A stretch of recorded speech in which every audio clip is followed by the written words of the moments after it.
The Rocky Mountains around Calgary are breathtaking. I wish I had the ability to put in words their beauty and grandeur.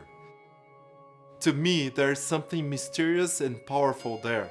Depending on where you are looking them from, the angles of the sun rays, the snow, the seasons, they will impress you in unique ways.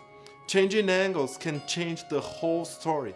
Theories set the angles scholars want to use to frame their observations. Theories also speak about the levels of observation scientists want to adopt in their studies.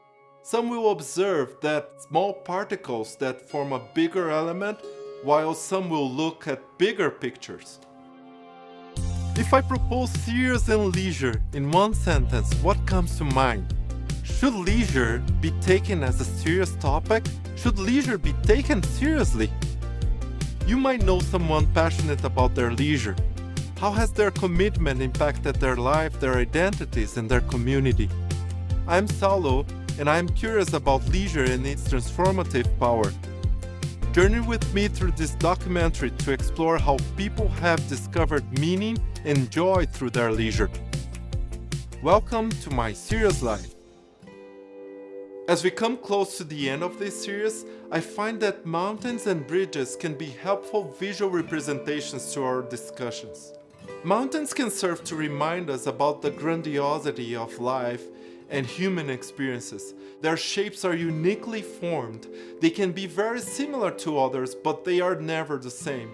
They remind us of our limits to explain the realities we observe through theories and our continuous efforts toward evolving our understandings of how we live. Serious leisure focuses on activities and experiences, and we have already checked the many features of this type of leisure among casual and project-based leisure in the SLP, the serious leisure perspective. As expected, there are criticisms on the SLP showing limitations of this theory. Bridges illustrate what I would like to share with you. I like the idea of connecting things. Bridges connect place allow people to reach spaces that for some were inaccessible. Here we connect an academic theory to broader audiences. Serious leisure is an oxymoron, linking two words that are antagonistic. How can something be serious and still leisure? There are many studies that mention people talking about their activities saying things like, "What I do is leisure, but it's serious." I like to think serious leisure as a bridge between two terms that are loaded with diverse cultural meanings. I also like to think my serious life as a bridge, connecting an academic knowledge, the SLP, to broader audiences, connecting and amplifying elements of an individual experience to a larger community. I believe this connection can be helpful for people to learn about themselves, to decide the types of activities they want to participate in.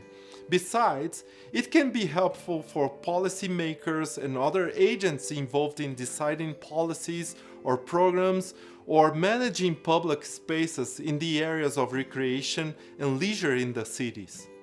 When I was visiting Bob, I wanted to hear from him how serious leisure can be helpful for non-academic audiences, as well for policy and decision makers in the fields of leisure and recreation. It would help organize their thoughts. You're going to have tennis courts around the city. It's the recreation department of the municipal government to see to their establishment and maintenance, but not about use. People want to get better at tennis. How do they do that? Well, maybe you need these courts at first. So it'll be up to the leisure department to work out schedules for I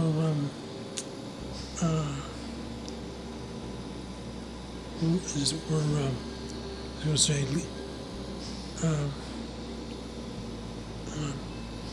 making the courts available for, say, an hour upon application for people who want to get better at it. not just come and hit a few balls over the net with her children or a grandson or something. So the distinction is important. I think that may be going on in Calgary. We had, when I was teaching at what we called WISE, as a World Leisure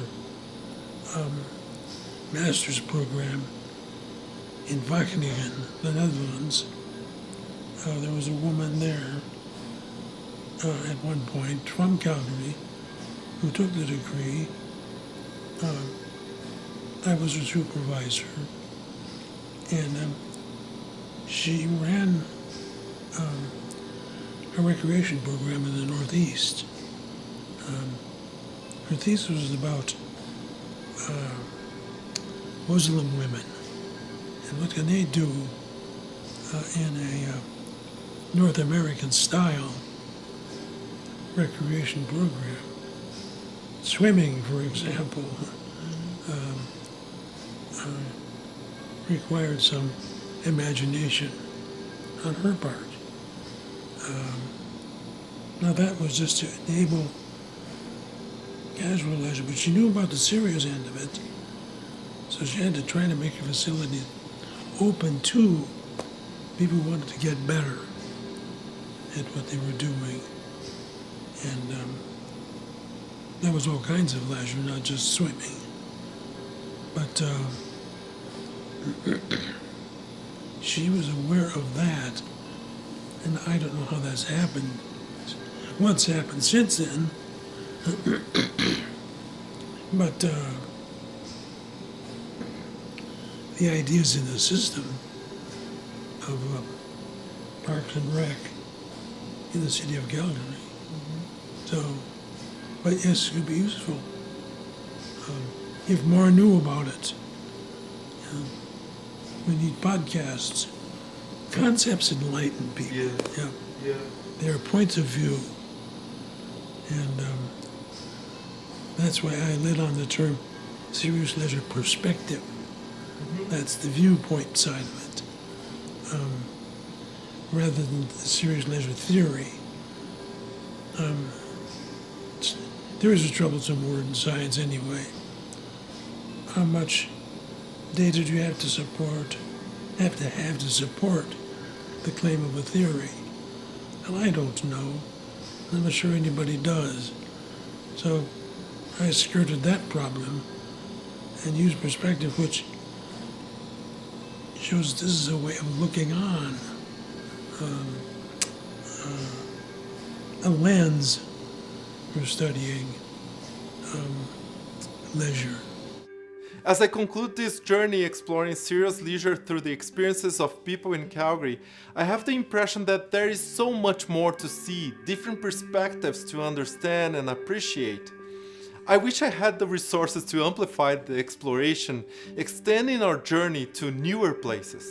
We know more about why people do what they do, why they engage their resources in activities they are passionate about. There are still many areas not covered by the serious leisure perspective that need to be looked at. I want to check from other angles, under different conditions, like someone under the snow or rain exploring new contours, finding new elements to discover what is behind the beauty of leisure.